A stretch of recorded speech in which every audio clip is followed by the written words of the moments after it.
fiqh ni yang kemungkinan kita selalu duk dengar juga, tapi tak dibincangkan, orang kata tak dalam pengajian, iaitu berkaitan dengan makanan dan minuman. Itu dia berkaitan dengan makanan dan minuman.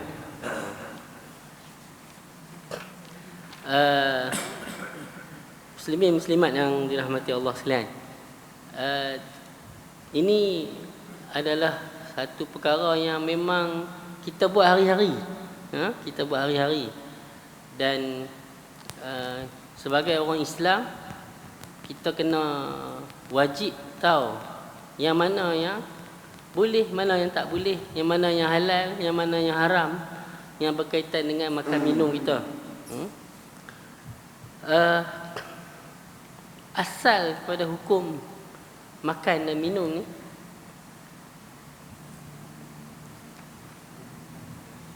jumhur ulama, kenapa saya kata jumhur, patutnya ijma' lah, sebab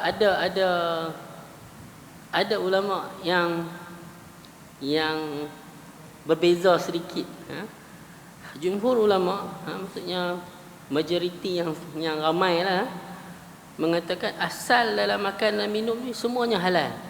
Asal semuanya halal.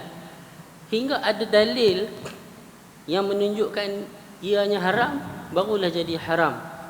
Berdasarkan Allah, kata Allah Subhanahu Wa Taala dalam surah Al-Baqarah ayat 29, huwallazi khalaqa lakum ma fil ardi jami'a. Allah yang telah menjadikan, menciptakan untuk kamu wahai manusia segala-gala yang di atas muka bumi ni. Segala-gala yang di atas muka bumi ni Allah jadikan untuk kita.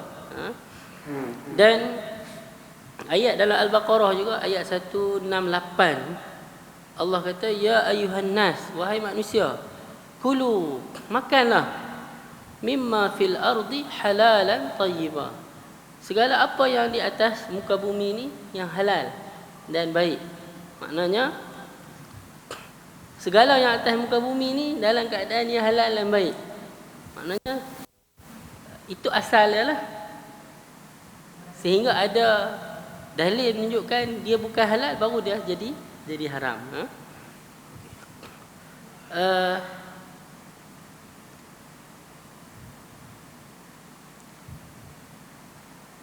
Dan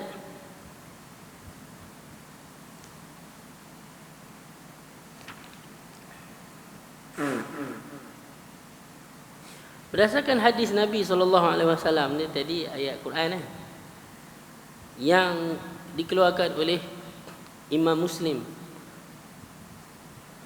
Apa Nabi kata? Inna a'zamul muslimin fil muslimin jarama. Mungkin kita pernah dengar hadis ni, tapi cara ulama faham hadis ni, sesungguhnya sebesar-besar jenayah, nak terjemah jarama ni lebih pada jenayah, maksudnya sebesar-besar kesalahan orang Islam ke atas orang Islam yang lain, Nabi sebut, man sa'ala an syai'in lam,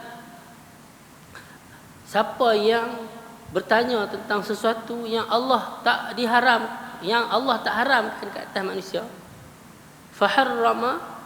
faharrim min ajli mas'alatihi, maka benda tu diharamkan kerana dia tanya.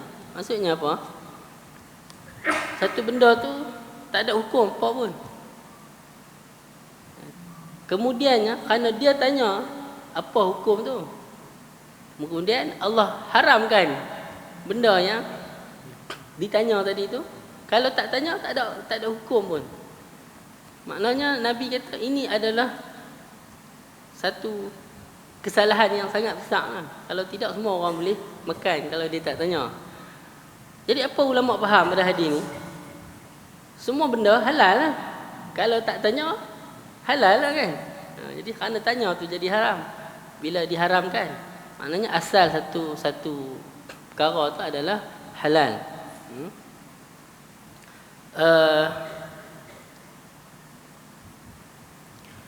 Daripada Abu Darda, hadis ni dihukum marfu'.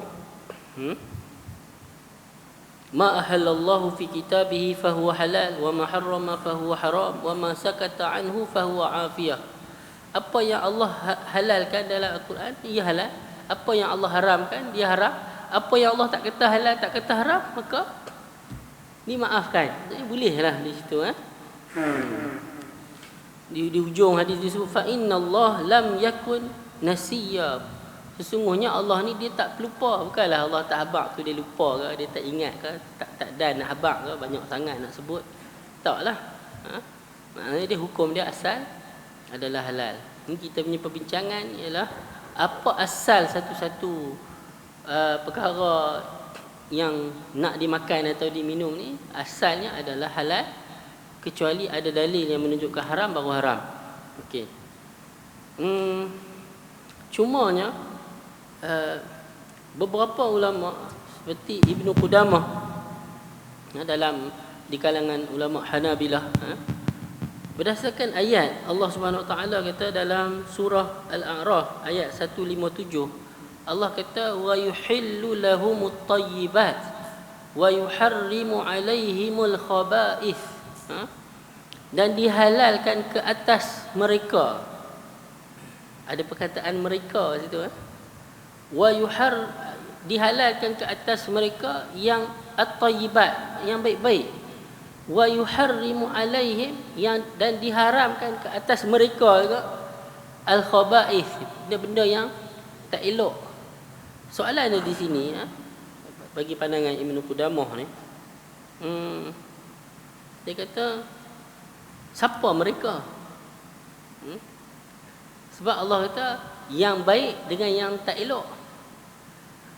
Macam mana kita nak tahu yang tu baik ke yang tu tak elok? Halal ke atas mereka yang baik. Apa dia yang baik? Siapa yang nak kata ni baik ke ni tak baik? Diharamkan ke atas mereka yang tak elok, khaba'ith, yang buruk, yang tak elok lah. Macam mana nak kata kategori tu elok tak elok? Kadang-kadang kita nampak macam tak elok. Dengan orang dia dah biasa makan, dia rasa okey lah. Kan? Contoh macam kalau saya sendirilah, macam saya belalang tu saya tak lalu nak makan. Kan?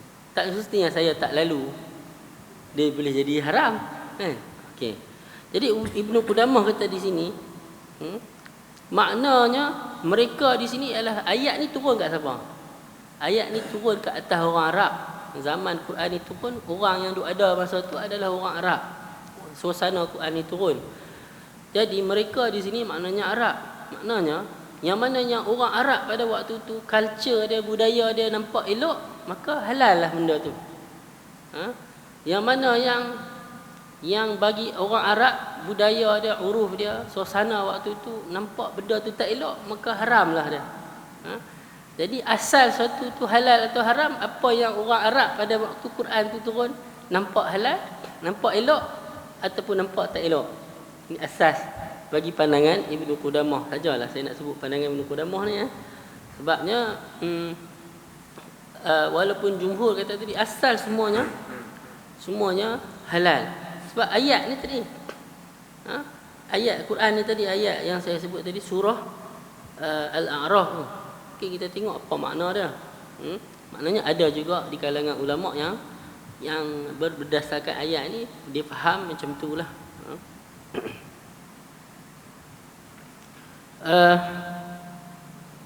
Secara dalam istilah usul disebut istiqra'.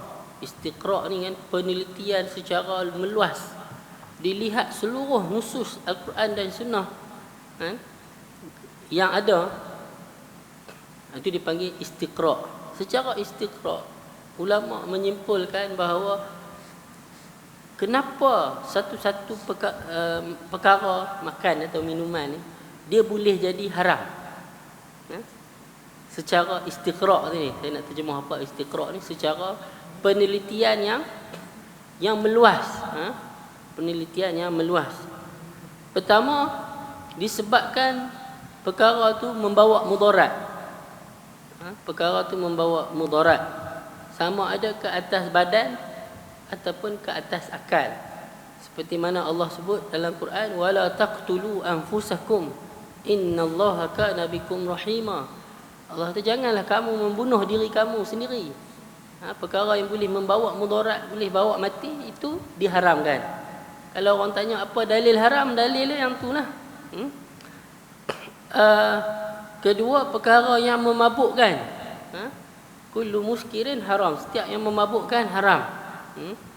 Sebab itulah pernah pada kurun Masihi lah ni, kurun ke-18 dan 19, boleh kata jumhur ulama pada waktu tu mengharamkan kopi.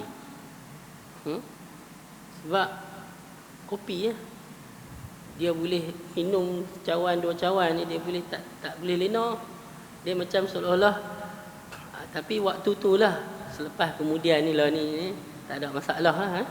Sehingga kan ulama di Mekah pada waktu tu, siapa yang didapati minum kopi ditangkap dan disebat kerana minum kopi.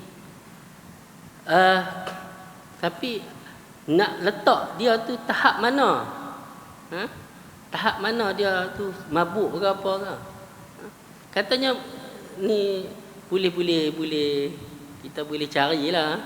Saya pun tak ingat dah. Tapi dikatakanlah bila yang ulama mula berubah fikiran, maksudnya mengubah fatwa tentang haram kopi ni, ialah ada setengah yang nampak, bukan nampak, bagi pandangan harus, boleh. Macam mana nak buat bagi ulama yang kata haram ni tukar fikiran? Panggil bagi minum. Mereka mana tahu kopi rasa macam mana? Jadi mereka sendiri pun rasa mereka ni mabuk ke tak mabuk. Jadi waktu tu dah minum, baru dia boleh tahu apa hukum dia. Jadi di sini, makna kata apa kita boleh faham? Sesuatu fatwa atau hukum untuk dikeluarkan, perlulah seseorang yang nak mengeluarkan fatwa atau hukum tu, dia tahu dengan jelas hakikat satu benda tu, baru dia boleh berfatwa, baru dia boleh hukum. Fatwa atau hukum tak boleh sekadar hanya dengar-dengar. Dengar orang kata, kita atas orang kata tu kita buat keluar fatwa. Dengar dalam berita, kerana berita lapor macam tu, kita buat keluar fatwa berdasarkan laporan berita. Baca kat blog, baca kat Facebook, tak boleh. Kerana kita tengok gambar ke artikel ke apa yang cerita tentang satu-satu peristiwa berlaku, kita pun tak tahu cerita tu macam mana, keadaan sebenar kat tempat tu macam mana, apa semua macam mana. Kita hanya dengan tengok gambar ataupun tengok orang ketiga cerita lapor, kita pergi buat keluar hukum fatwa berdasarkan laporan dan cerita tu. Ataupun dengar-dengar, kita pun tak tahu apa yang berlaku sebenarnya. Ni hak saya duk komen ni, boleh nampak lah kot. Ni hak yang terdekat ni lah. Dia tu disiplin. Disiplin dalam berfatwa, dia mesti kena, dia tahu benda tu. Dia kena tengok benda tu.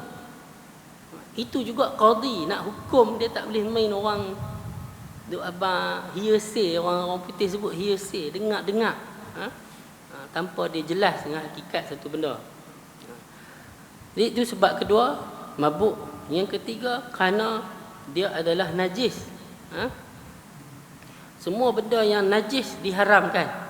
Semua yang najis diharamkan. Yang keempat, kerana dia secara akalnya kotor. Najis belum tentu kotor kan. Dia kotor. Macam contoh nanah, tai ataupun kencing, itu dimasuk najis juga kan. Tapi benda-benda yang dilihat kotor lah. Ada tahu makan apa ni, saya pernah tengok dalam TV tu, orang makan yang kita lah nampak, kita tengok pun kotor. kadang-kadang yang apa channel, saya lupa dah channel apa duk tunjuk. Hak kawan tu dia jenis pi makan apa semua dia pi makan ni. Ha? Ha? Oh, semua benda dia makan. Dia memang dengar ada benda pelik dia channel rancangan tu lah. Dia memang pi cabar dia makan. Masa dia main Malaysia, kawan ni dia orang barat lah ni. Yang saya ingat tu, dia main di Penang. Balik pulau, durian. Hak lain tadi apa, hak pelik-pelik apa semua tu dia boleh makan. Durian dia tak boleh makan. Oh. Dia rasa tercabar sungguh. Dia kata satu hari nanti aku nak main makan juga durian ni macam mana pun. Yang kelima, tadi apa? Mudarat. Yang bawa mudarat, yang membabukkan, najis, yang kotor. Dan yang kelima adalah tanpa izin orang ataupun hak orang. Yang ni yang selalu orang lepas pandang ni, hak nombor 5 kan. Dia makan hak cara batil, cara tak betul, curi. Sebab kita ni babi ni tak usah kata hidang depan kita. Dengar babi pun dah kita dah tak lalu lah kan. Tapi kalau duit curi, duit rasuah ke, ni kita tak rasa ni dia haram. Ni pun termasuk yang diharamkan. Ni masuk diharamkan juga. Ambil tanpa izin apa semua. Itu secara umum, berdasarkan penelitian secara meluas terhadap nas-nas agama, ini sebab makanan ataupun makanan atau minuman tu diharamkan. Okey.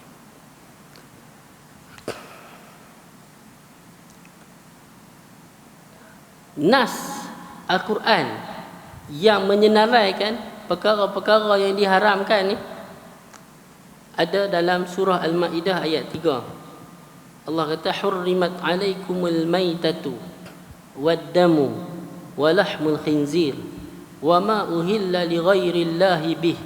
Saya nak urai satu-satu ni lah. Wal munkhaniqatu wal mawqudatu wal mutaraddiyatu wan natihatu wa ma akala sab'u illa ma dhakkaitum wa ma dhubiha 'ala nusub. Okey. Saya nak ambil hak ni dulu. Yang Allah sebut wal munkhaniqatu, binatang yang mati kerana tercekik. Yang kedua, binatang yang mati, binatang yang boleh dimakan. Al-mawqudatu, binatang yang dipukul. Dia kena pukul sampai mati. Yang ketiga, al-mutaraddiyatu, binatang yang jatuh pada tempat yang tinggi lepas tu mati. Wan natihatu, binatang yang kena tanduk, dia berkeling dengan binatang lain. Tanduk ke apa ke, tapi di sini sebut tanduk lah. Dia mati disebabkan kena tanduk tu. Wa ma akala sabu', dan apa-apa yang binatang yang dimakan ataupun diserang oleh binatang buas. Ni semua ni 5 ni, kalau dia mati sebab tu tak boleh makan. Tadi Allah sebut al-maitatu, bangkai. Bangkai. Kenapa Allah sebut lagi yang ni? Ni kira bangkai lah, dah dia mati. Allah nak perinci kan. Allah nak perinci kan. Dan Allah nak kecuali kan. Yang ni semua Allah kata illa ma dhakkaitum. Yang ni semua kalau dia kena, kalau bangkai tu dah mati dah. Ni kalau dia contoh dia jatuh pada tempat yang tinggi ke, walaupun Allah tak sebut dia jatuh, dia aksiden. Zaman ni nak aksiden apa kan, macam kena tanduk tu lebih kurang macam aksiden lah. Kena pukul tu lebih kurang macam kena langgar dengan kereta sempat sembelih. Poin dia kat sini ni, semua hak tadi ni kalau sempat sembelih maka boleh dimakan. Poin dia kat sembelih. Dia nak huraian panjang tentang sembelih tu nanti kita masuk bab sembelih tu. Di sini sajalah nak sebut walaupun tak masuk ni. Sebab Allah kata semua ni tadi, sebab tadi yang boleh bawa binatang-binatang ni mati kecuali kamu sembelih, maksudnya kecuali kamu sempat sembelih. Allah kata macam tu lah. Oleh sebab itulah Imam Asy-Syafi'i rahimahullah kata binatang ni untuk boleh dimakan ataupun halal dimakan jika dia disembelih dah boleh dimakan, tanpa sebut nama Allah pun boleh dimakan. Sebab Allah hanya kata kecuali kamu sempat sembelih. Allah tak kata kecuali kamu sembelih dengan nama Allah. Bagi Imam Asy-Syafi'i rahimahullah. Nanti kita akan, saya rasa tak sempatlah malam ni ya, kita akan huraikan tentang sembelih tu lah. Syarat sembelih apa semua tu. Okey.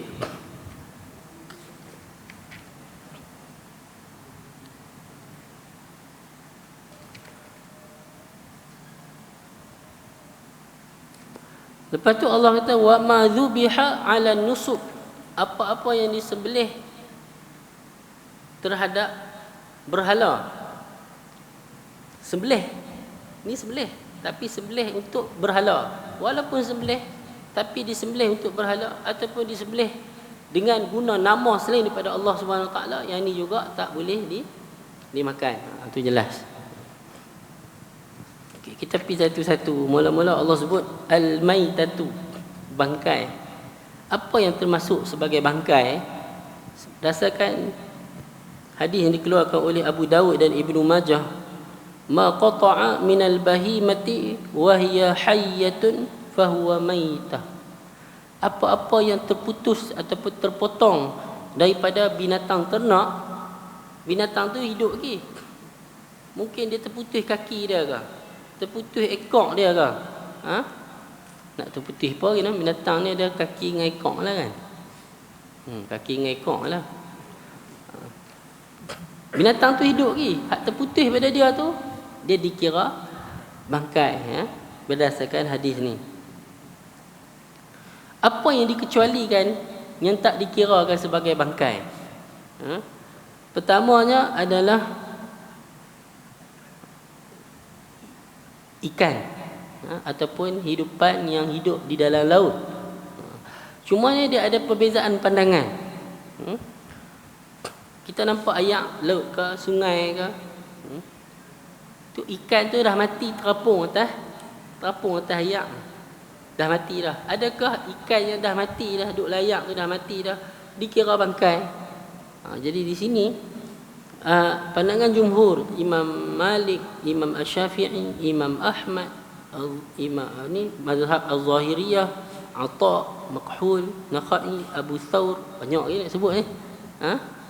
Kalau nak sebut sahabat, di kalangan sahabat Abu Bakar, Abu Ayyub, jumhur di kalangan ulama sahabat, tabi'in, tabi'ut tabi'in mengatakan halal.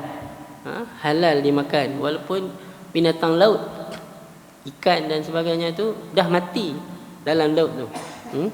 Belum ditangkap ni. Kalau hak tangkap tu lain lah. Hak tu tak ada perbezaan pandangan yang tu. Berdasarkan Allah kata dalam Al-Quran,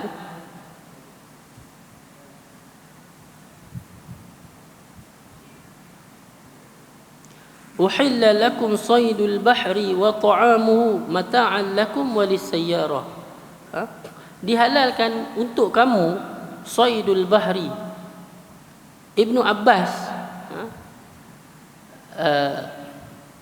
Ibnu Abbas radhiyallahu anhu kata Said tu maksudnya yang kita pancing atau kita jala.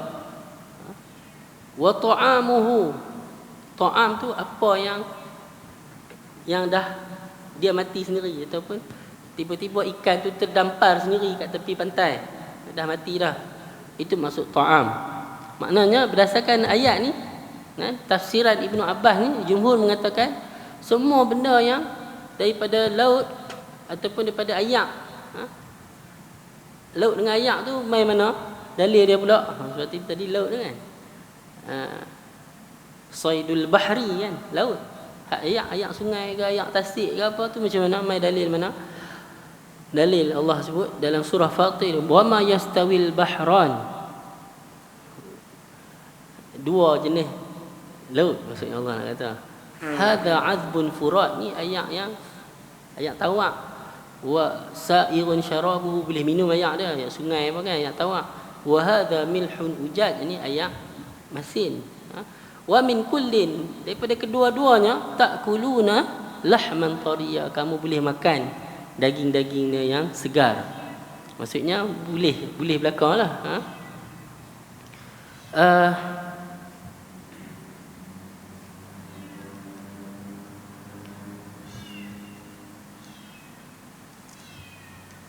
Berdasarkan hadis Nabi yang lebih jelas, ditanya tentang air, panjang hadis tu, kita ringkaskan kat poin tu lah. Nabi sebut huwa tahuru ma'uhu, suci airnya, al-hillu maitatuhu, yang halal bangkainya. Nabi sebut bangkai, maksudnya bangkai ni yang dah mati lah, yang dah mati lah. Kalau kita tangkap tu lain lah kan. Dan lagi jelas hadis yang lebih jelas, hadis yang dikeluarkan oleh Al-Bukhari dan Muslim, hadis daripada Jabir, yang mereka ni dalam satu pemusafiran tak disertai oleh Nabi, mereka jumpa di tepi pantai satu ikan yang sangat besar, yang tud'a al-anbar. Ikan tadi mereka panggil al-anbar, ikan paus lah. Allah Allah, ikan apa yang besar, ikan kita diam tak cerita ikan apa, tapi ikan besar. Fa'akalu minha, mereka makan daripadanya. Walamma qadamu ilal Madinah, bila mereka balik Madinah, sa'alu Rasulullah sallallahu alaihi wasallam. Makan dulu baru balik tanya. Maknanya sahabat-sahabat ni faham apa? Lagi benda ni tak jelas haram, makan dulu. Baru balik tanya. Patutnya orang kata sahabat-sahabat ni patut warak lah sikit. Benda tak jelas kan, syubhat orang kata kan. Makan buat apa? Mungkin kalau ada orang nak argue kot, mungkin keadaan darurat, lapar, jadi mereka makan lah. Kerana darurat kan, boleh juga macam tu. Tapi nak kata mereka makan dulu, balik mereka tanya.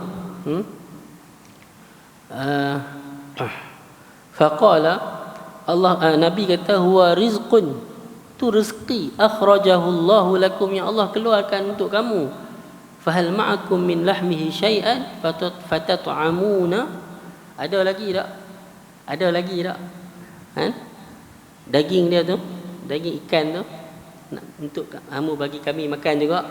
Qala Jabir pun kata, depa pun ada lagi, depa bawa balik, depa bagi di ikan kering lah tu. Panas suasana tu. Kalau siapa salai ke apa kan.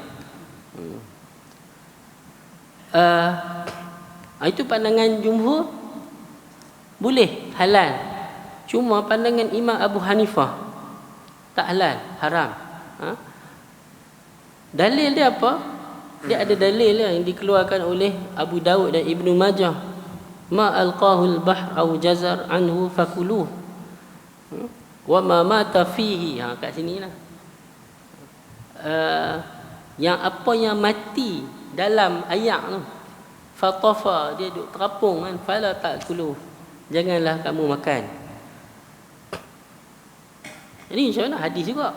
Cuma jawapannya hadis yang disandarkan oleh pandangan ni adalah hadis yang lemah, yang tak boleh bittifaq al-huffaz, sepakat para huffaz, pada huffaz al-hadis, ahlul hadis kata hadis ni lemah dan tak boleh dijadikan hujah untuk dikatakan haram. Kalau ingat yang masa kita duk belajar usul fiqh sebelum ni, kalaulah hadis ada dua hadis ataupun dua dalil, satu kata macam ni, satu kata macam ni, ada pertembungan antara dalil, macam mana nak buat? Itu kalau dua-dua hadis sahih, hak tu baru ada perbincangan dia kan. Masalahnya kalau satu sahih, satu dhaif, hak tu lagi tak payah duk bincang dah lah. Ada hak sahih dah kat situ.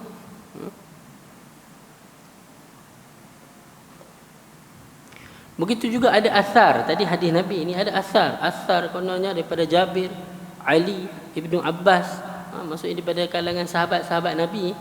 mengatakan dilarang makan binatang laut yang dah mati, tapi semuanya dhaif.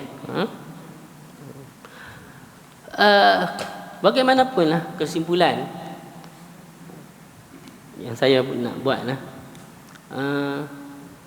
binatang laut tapi dah mati, contohnya terapung atas air ataupun terdampar di tepi pantai, kalaulah walaupun dia halal, tapi kita lah ni orang kata apa, nak ambil tengah-tengah di antara dua pandangan ni. Kita tengoklah, kalau dia dah mati, mungkin dia dah mati berapa hari dah. Kalaulah sampai ikan dah orang kata apa, pecah perut, sampai dah ikan pecah perut dah, boleh jejah kesihatan pula. Hak tu berbalik pada hak tadi hak 5 sebab. Kalau dia tu menjejaskan kesihatan dan sebagainya, dia bukan haram kerana ni, dia haram kerana dia menjejaskan kesihatan.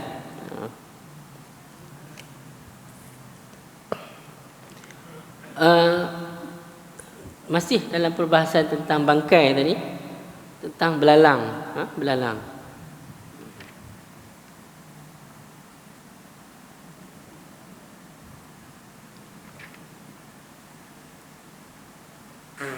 Belalang jumhur ulama, maksudnya bukan sepakat juga. Jumhur ulama kata halal.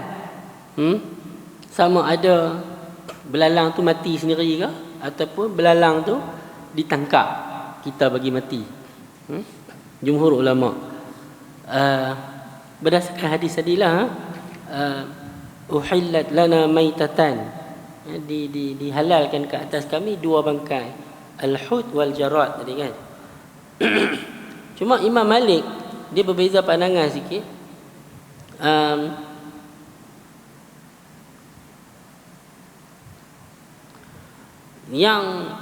Yang halal makan belalang ni yang kita tangkap hidup tu, lepas tu kita yang bagi dia mati ya. Dia tak tahu nak bagi mati macam mana.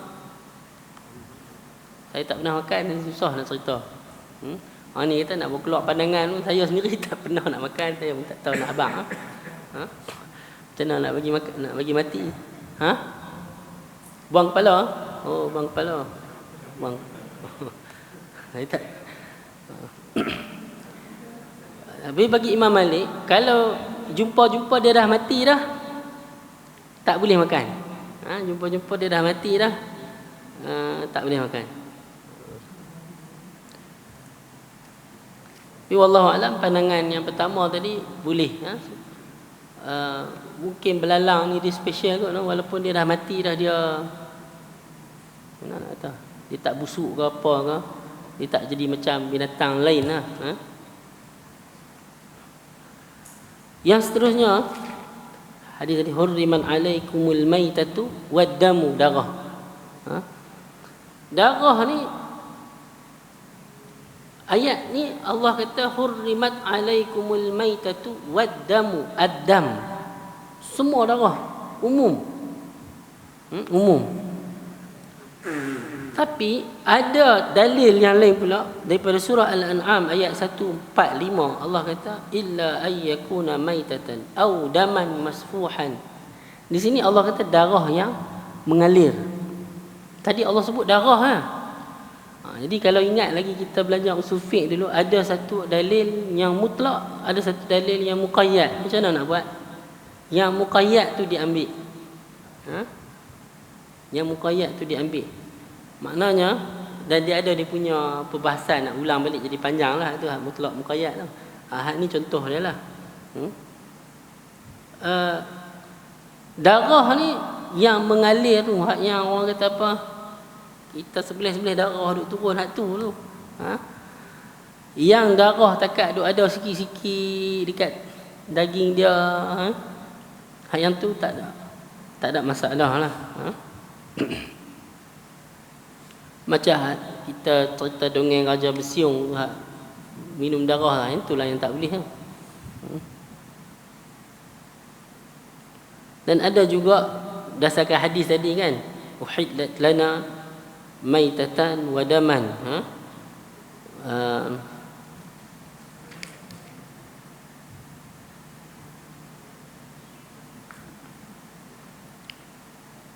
dua darah, iaitu al-kabid wa tahal, limpa dan hati. Itu boleh. Yang seterusnya, ni semua macam ulangan, semua benar tahu lah pasal bangkai, pasal apa, darah. Dan yang seterusnya Allah sebut walahmul khinzir, dan daging khinzir. Tentang daging khinzir ni tidak ada khilaf di kalangan para ulama bahawa yang haram atas babi ni ialah dagingnya, lemaknya dan semua anggota badannya. Sama ada kulit dia, semua tak boleh makan. Walaupun Allah sebut lahmul khinzir, daging khinzir. Disebutkan juga ada setengah-setengah orang kata, Imam Daud Al-Zahiri kata yang haram ni dagingnya. Dah haram ni dagingnya. Tapi apa ni, menisbahkan kaul ni, kononnya Imam Abu Daud kata, Imam Daud Al-Zahiri ini kata dagingnya haram babi ni ada tak tepat, sebab dinakalkan oleh Ibnu Hazim dalam kitab Al-Muhalla, menunjukkan tak ada khilaf. Maksudnya ijma' para ulama kata daging babi ni haram segala-galanya. Bukan kata daging je, tak ada perbezaan pandangan.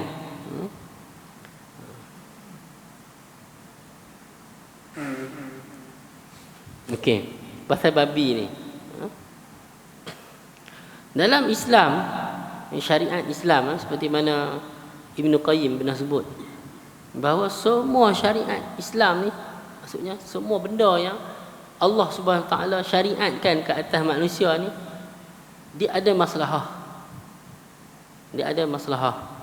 Itu yang perlu kita imani. Cumanya ada maslahah yang kita tahu, ada maslahah yang kita tak tahu. Ada maslahah yang kita tahu, ada maslahah yang kita tak tahu. Dan bagi Imam Asy-Syatibi, dia bahagikan pula perkara-perkara yang disebut sebagai amrun ta'abbudi, perkara ta'abbud. Kita kena iman juga dia ada maslahah, dia ada sebab, pasti ada sebab kenapa Allah syariat kan. Tapi oleh kerana dia amrun ta'abbudi, dia perkara ta'abbud, jadi kita tak perlu cari sebab dia. Kita tak perlu tahu sebab dia. Macam solat, saya sebut sebelum ni, solat pasti ada maslahah dia, tapi kita tak tahu sebab apa kena solat. Kemungkinan kita boleh cari apa sebab solat, tapi kenapa isyak 4 rakaat, tadi maghrib 3 rakaat? Jenuh, memang tak jumpa. Kalau jumpa pun, adakah itu memang sebab disuruh solat? Kan? Itu dia kata amrun ta'budi. Kenapa puasa? Kita mungkin boleh cari apa sebab-sebab kebaikan, hikmah puasa. Tapi kenapa puasa Ramadan? Kenapa Ramadan? Kenapa tak Rejab ke, ni mai Zulhijjah ke? Itu kata amrun ta'budi. Kenapa kena haji kat Mekah? Itu amrun ta'budi. Jadi kalau amrun ta'budi, kita beriman bahawa dia mesti ada sebab, ada maslahah, tapi kita tetap kena terima walaupun kita tak tahu apa maslahahnya. Tapi perkara yang berkaitan bukan amrun ta'budi, dia berkaitan dengan hubungan sesama manusia, manusia dengan manusia.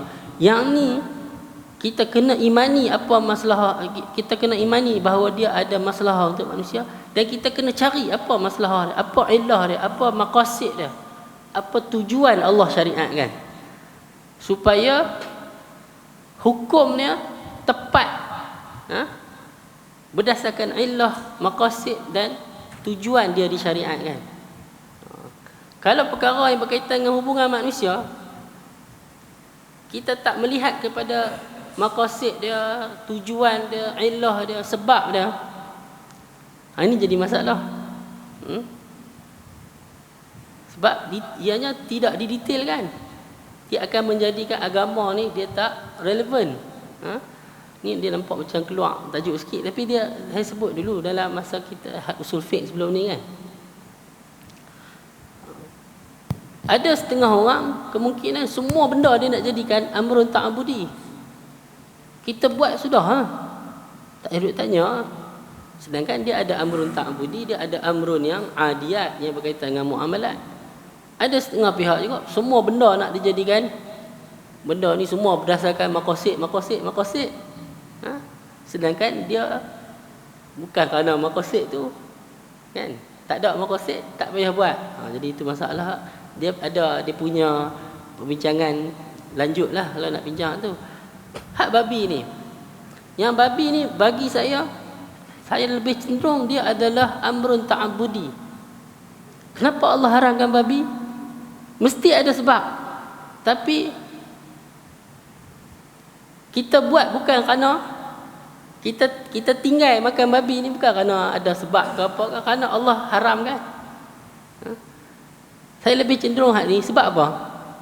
Satu dunia selain pada orang Islam, orang makan babi. Depa sihat elok lah. Selalu kadang-kadang orang nak berkata kerana babi ni dia ada ulat lah, kerana dia makan benda kotor lah. Kalau setengah-setengah negara yang ternak babi, depa duduk di tempat elok, bersih, makan pun benda elok. Kalau kerana hukum dia kerana maqasid tadi, kerana sebab tadi, ilah tadi, kalau ilah tu tak ada, halal lah makan babi. Macam mana? Adakah semua babi diternak macam tu? Kemungkinan setengah-setengah kandang ternak babi yang memang kotor ke, mereka ni makan kotor ke apa kan. Kalau kata kerana boleh membawa kematian, penyakit, orang Jepun kuat makan babi ke? Mereka antara di dunia ni yang umur panjang, tak mati pun. Tu lah kan. Jadi dia diharamkan bukanlah dia kerana ada masalah yang bukan kerana ilah tu. Dia amrun ta'budi bagi saya. Melainkan kalau Allah sebut ataupun Nabi sebut apa ilah haram babi. Macam mana haram arak. Arak ni diharamkan ada ilah dah. Disebutkan dia muskir, dia memabukkan. Kerana mabuk tu dia diharamkan. Okey, senang kita faham lah. Tapi macam babi ni tak disebut. Dalam banyak-banyak binatang, dalam ayat tadi ni Allah tak sebut binatang melainkan babi je. Allah tak sebut rimau. Allah tak sebut boya. Allah tak sebut lipan. Terang-terang lipan tu bahaya. Kenapa Allah tak haramkan lipan? Allah tak sebut pun perkataan lipan. Allah tak sebut pun singa ke, ulang sawa, tudung sela ke. Kalaulah kita nak kata babi diharamkan kerana ada sebab-sebab dia tak elok apa, banyak lagi binatang yang tak elok Allah tak sebut pun haram. Tak sebut pun dalam Quran haram. Jadi di sini nak senang cerita. Kalau orang tanya kita kenapa tak boleh, kenapa tak boleh makan babi? Kerana Allah larang. Kerana Allah larang. Itu lebih sejahtera lah. Lebih sejahtera lah. Kenapa Allah larang? Dah dia Allah. Macam Nabi Adam dengan Hawa dekat syurga dulu. Kan? Kulu. Makanlah semua. Wala taqrabu hadhihi syajarah. Jangan hampiri pokok ni. Semua benda boleh kecuali pokok ni. Nak tengok Adam dengan Hawa taat ke tak? Bukan kerana pokok tu apa ke apa, tak ada. Ini jadi ni Allah syariatkan ni. Allah nak tengok kita taat ke tak. Ni satu-satu pandangan peribadi saya lah. Saya nak sebut macam ni walaupun saya tak pernah makan. Atau ada sahabat-sahabat yang biasa makan. Saya bagi pandangan saya, ini bila amrun ta'budi Allah nak uji. Ujian ni dia tak jadi ujian kalau benda tu memang kotor ke bahaya. Tak haram pun memang kita tak makan. Tapi saya rasa babi ni binatang yang sedap. Sedap daging dia. Babi ni binatang yang sedap daging dia. Tambah kalau orang, ada kawan saya Biasa cerita, kalau siapa biasa makan lamb kan, biri-biri, dia sedap pada biri-biri lagi. Ni kena tanya orang biasa makan lah. Sebab bila daging dia dengan lemak dia, lepas tu lapisan kulit dia, kalau dia goreng, kalau dia goreng, kulit luar dia tu jadi crispy, dia ada lapisan tengah tu, lapisan lemak dia dengan daging dia, memang sedap. Jangan ada yang terliok pula. Tapi bagus juga kalau terliok, maknanya ujian tu menjadi ya.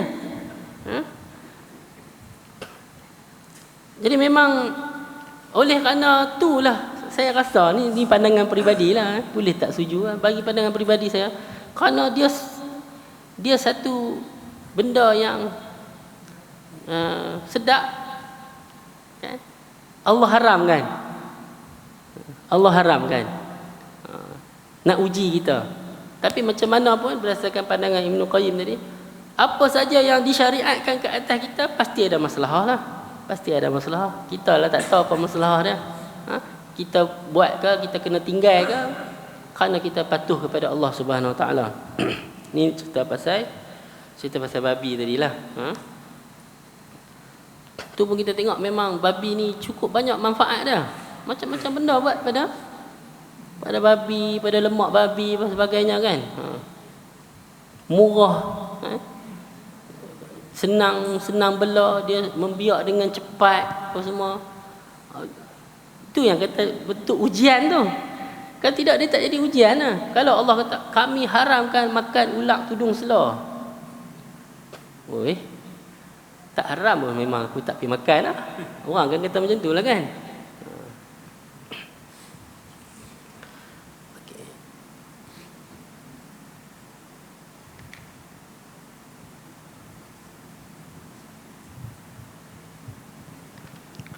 Yang tadi ni, apa tadi kita bincang? Pertama,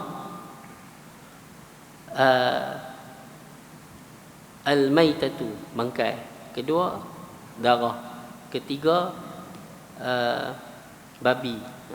Yang keempat, semua binatang-binatang yang mati disebabkan sebab-sebab yang disebut tu tanpa sempat disembelih. Maknanya apa saja binatang yang mati tanpa sempat disembelih. Bab sembelih nanti kita masuk. Tanpa sempat disembelih. Dan binatang yang disembelih tapi disembelih di atas nama selain pada nama Allah ataupun ke atas yang disembahkan kepada berhala. Yang ni diharamkan menurut nas Al-Quran. Yang haram kerana hadis Nabi SAW. Pertama yang diharamkan oleh hadis Nabi SAW ialah daging ataupun keldai yang bukan keldai liang. Keldai yang bukan keldai liang. Jumhur para ulama kata haram keldai yang bukan keldai liang. Keldai yang yang manusia duk guna ni lah. Dia sebut humur al-ahliyah, yang duk guna, yang bukan liang punya. Berdasarkan hadis, sangat banyak hadis-hadis, terutamanya hadis yang diriwayatkan yang cerita Nabi larang dan Nabi haramkan tu masa perang Khaybar. Masa perang Khaybar serang Yahudi tu, Rasulullah sallallahu alaihi wasallam naha yaum Khaybar an humuril ahliyah. Ni jumhur para ulama. Kenapa kata jumhur? Patutnya ijma' lah. Hadis jelas kata haram. Karenanya beberapa sebahagian ulama Malikiyah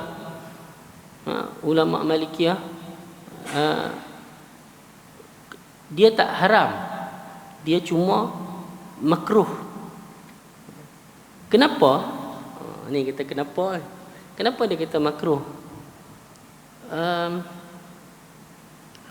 Pandangan Ibnu Abbas dan Aisyah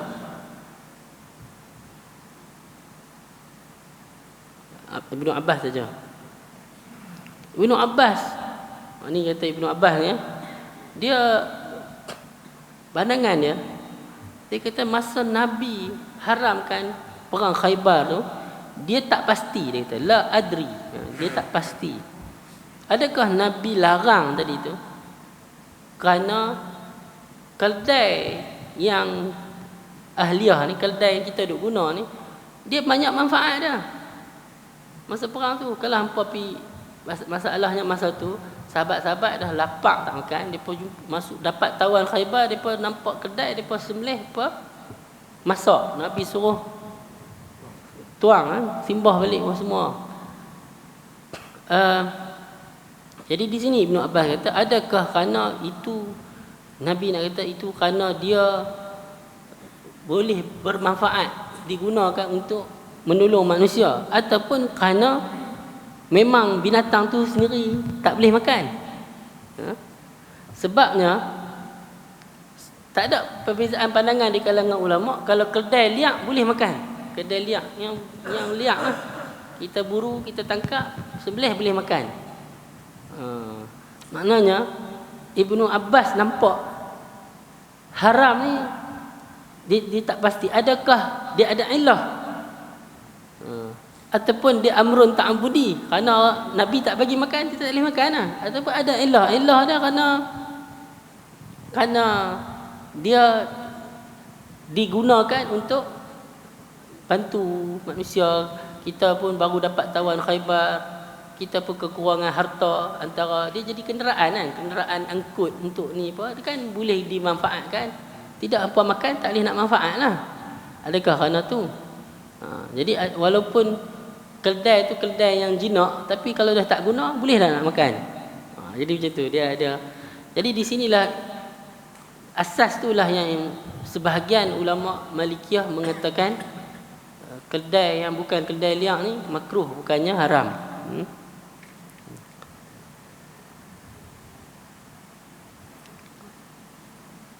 Tapi cuma keldai yang wahsyiyah ataupun yang liak boleh halal dimakan. Okey, yang kedua,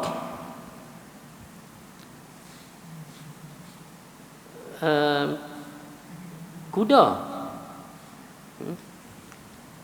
Kuda ni kenapa? Ini kita punya perbincangan apa, binatang yang haram disebabkan hadis Nabi nas Nabi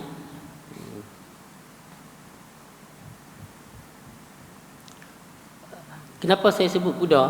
Sebab dia ada khilaf di sini. Khilaf di sini. Bagi pandangan Hanafiyah dan pandangan kedua kepada Malikiyah, dan ini adalah pandangan Ibnu Abbas, bahawa haram makan kuda. Haram makan kuda. Tadi Ibnu Abbas yang pasal tu ni kan. Kerana Allah kata wal khayla wal bighala wal hamira litarkabuha wa zinah. Kuda, bagal, keldai, ia digunakan untuk kamu tungganginya dan sebagai perhiasan. Allah tak kata untuk makan. Jadi binatang-binatang ni hanya digunakan, boleh digunakan untuk ditunggangi ataupun untuk perhiasan. Kalaulah dia juga boleh dimakan, mesti Allah akan kata wa minha ta'kulun, dan kamu boleh makan daripada dagingnya.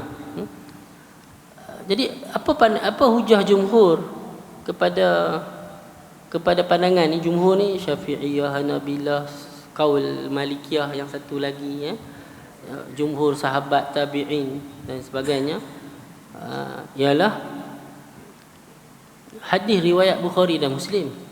Jelas hadis riwayat Bukhari dan Muslim daripada Jabir, naha Rasulullah sallallahu alaihi wasallam yaum Khaybar an luhumil humuril ahliyah.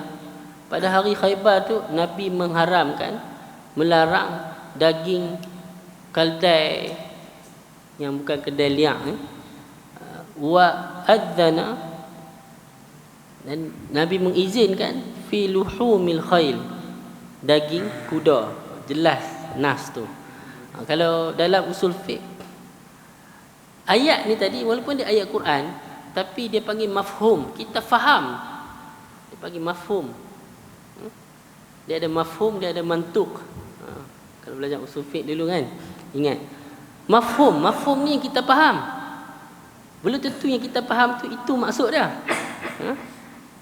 Kita faham pada ayat ni Allah kata binatang-binatang ni, 3 ni, kuda, baral, keldai ni untuk kamu tunggangi dan sebagai perhiasan. Jadi maknanya yang kita faham, dia bukan, Allah tak sebut boleh dimakan, jadi tak boleh makan lah. Itu mafhum. Hadis ni tadi mantuk. Memang Nabi sebut, bukan kita faham. Nabi sendiri sebut, dan dia izinkan, dihalalkan daging kuda. Jadi bila bertembung macam ni, satu faham mafhum, satu mantuk, didahulukan yang mantuk. Ini dari segi orang panggil qawaid tarjih. Okey, yang diharamkan kerana hadis juga nas Nabi ni ialah semua yang ada taring daripada binatang-binatang liak. Binatang apa? Bukan binatang liak, binatang apa? Yang memburu. Sibak ni binatang yang memburu lah. Macam harimau lah, serigala lah, singa. Berdasarkan hadis jelas daripada Nabi sallallahu alaihi wasallam yang dikeluarkan oleh Imam Muslim, kullu dhinabin minas siba' fa'akluhu haram. Semua, kullu, setiap yang ada taring daripada binatang as-siba', binatang liak yang kita binatang liak, siba', binatang singa, harimau ni kita kata binatang apa? Binatang buas. Binatang buas ni memakannya adalah haram. Maksudnya tak boleh makan lah.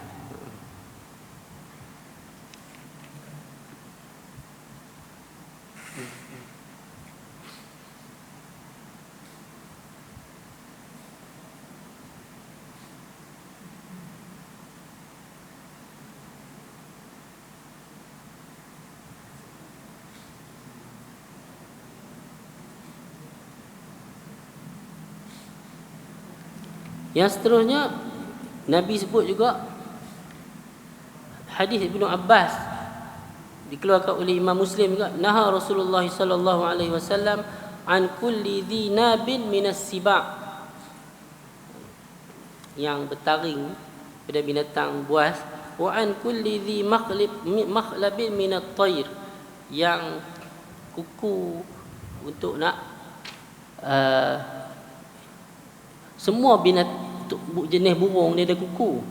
Jadi difahami oleh ulama, kata dari segi bahasanya binatang yang menggunakan tu untuk menangkap dan memburu. Yang ni yang diharamkan. Diharamkan.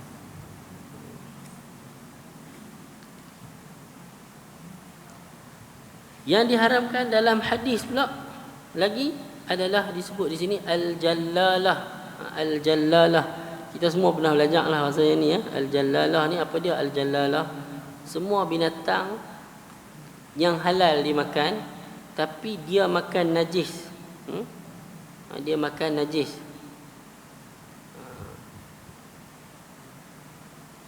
Berdasarkan hadis Nabi sallallahu alaihi wasallam, Nabi kata naha Rasulullah sallallahu alaihi wasallam an aklil jallalah. Nabi melarang makan al-jallalah ni tadilah, binatang-binatang ternak yang makan najis, wa albanuha, dan daging dan susu, minum susunya.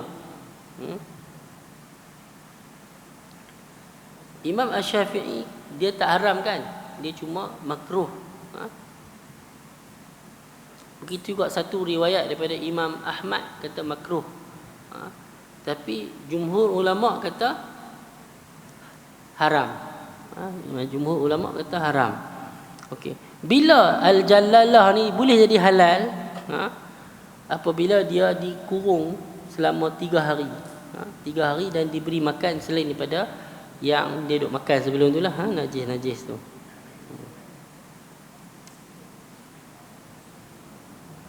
Dia berdasarkan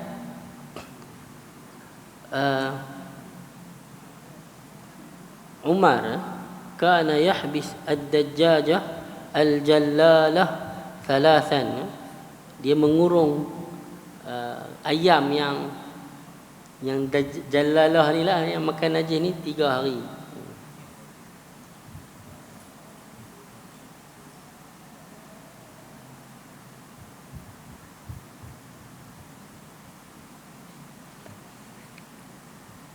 Ada riwayat pada Imam Ahmad. Saja sebut bila riwayat pada Imam Ahmad diriwayatkan daripada pandangan Imam Ahmad ni lah. Walaupun satu riwayat lain Imam Ahmad ni dia banyak. Pandangan Imam Ahmad ni dia banyak riwayat. Biasa kalau kita dengar kan, kalau pandangan Imam Ahmad ni ada riwayat ni, riwayat ni. 3 hari, semua binatang 3 hari digoreng boleh makan lah lepas tu. Cuma ada satu lagi riwayat pada Imam Ahmad, kalau ayam ataupun yang berbentuk burung lah, yang kecil-kecil ni 3 hari, tapi kalau unta, lembu kena 40 hari. Itu pandangannya.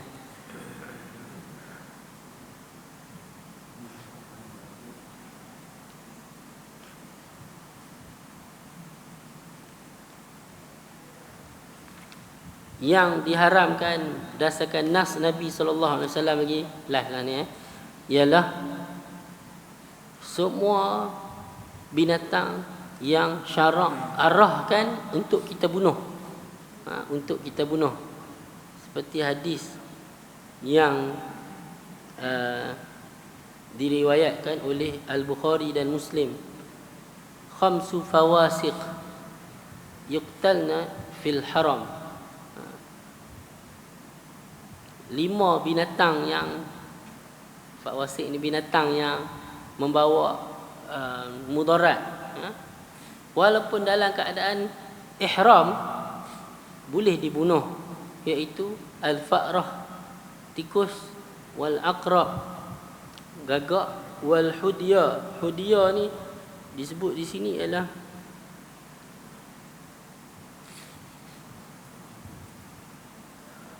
wal aqrab, tadi burung gagak. Wal aqrab ni kala jengking. Wal hudya cicak. Cicak. Wal aqur, wal kalb al aqur, anjing gila. Wal wazaru, wazaru tu lah cicak. Yang apa hudya ni dia sebut sini sejenis burung yang nak macam burung gagak. Saya tak tahulah burung apa nak macam burung gagak ni. Okey tikus. Burung ni tikus, kalau jengking sejenis burung macam burung gagak. Burung gagak sendiri dan anjing gila, 5 ni. Ni binatang yang khamsu fawasiq yang disuruh bunuh.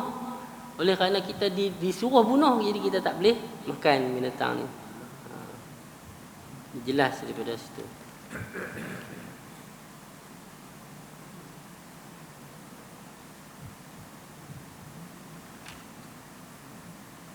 Wallahu alam. Ni malam ni kita ambil binatang-binatang yang diharamkan. Benda-benda yang bukan binatang, benda-benda yang diharamkan kita makan. InsyaAllah ada rezeki kita sambung lagi bab ni lah, berkaitan dengan ni. Wallahu a'lam. Ada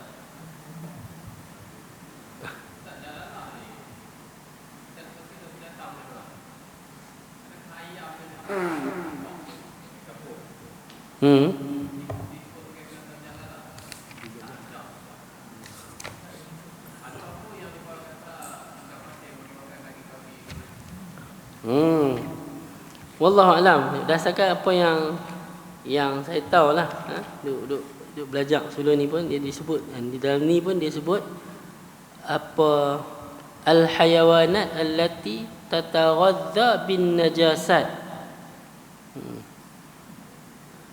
binatang-binatang yang makan najis. Itu yang disebut al-jallalah. Itu yang disebut al-jallalah. Ha?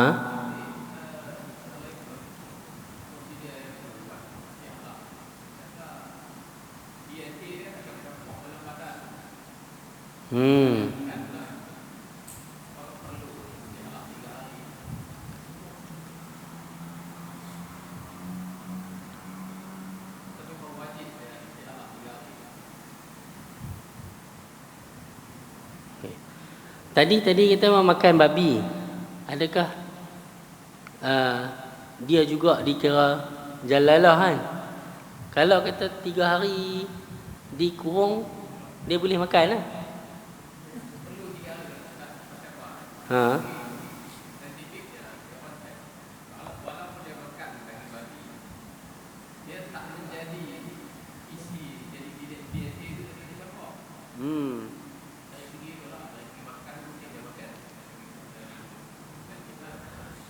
Wallahu alam, apa hikmah dia di sini ni? Ha?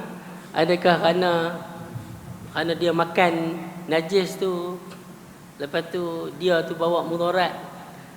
Cuma dekat ujung ni, pengarang kitab ni sendiri tulis dia kata,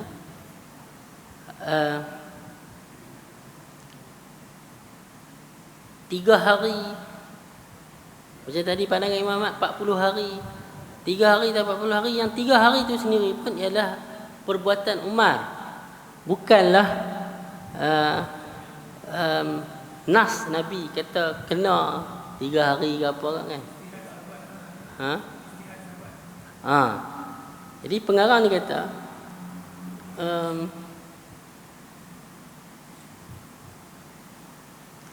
jalalah ni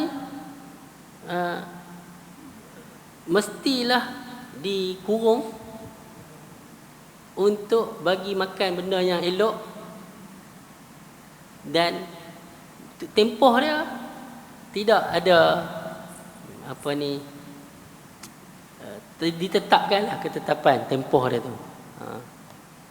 Tapi tetap juga kita kena kurung yang makan benda elok.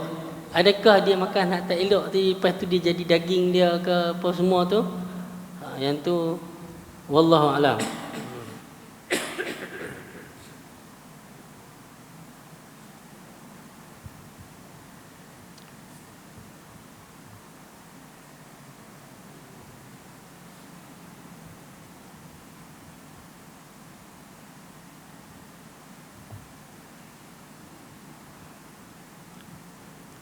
Cuma di sini disebut Imam Asy-Syafi'i rahimahullah kata dia makruh, bukannya haram. Jadi bagaimana Imam Syafi'i kata makruh lah, bukan haram? Sedangkan tadi sebut naha Rasulullah.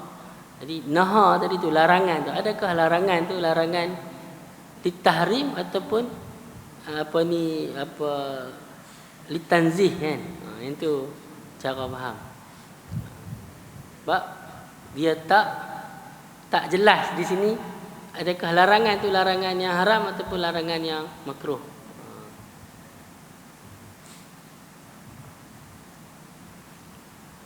Adakah ini juga ta'abbud ataupun dia ada ilah di situ? Kalau ada ilah, senang. Ilah ni suatu tu hukum berlaku jika ada ilah. Kalau ilah tu tak ada lah hukum tu. Jadi itu juga. Wallahu a'lam. Apa pun tentang jalalah ni, kemungkinan besar Nabi larang kerana melihat kepada yang tadi tu. Jadi Nabi pun kata jangan, macam tadilah hak Ibnu Abbas terpikiak tu. Nabi larang makan keldai tu kerana apa? Ada tak dia punya sebab tu? Macam babi tadi kita kata amrun ta'budi, tak ada sebab-sebab apa. Aqulu qawli hadha wa astaghfirullah.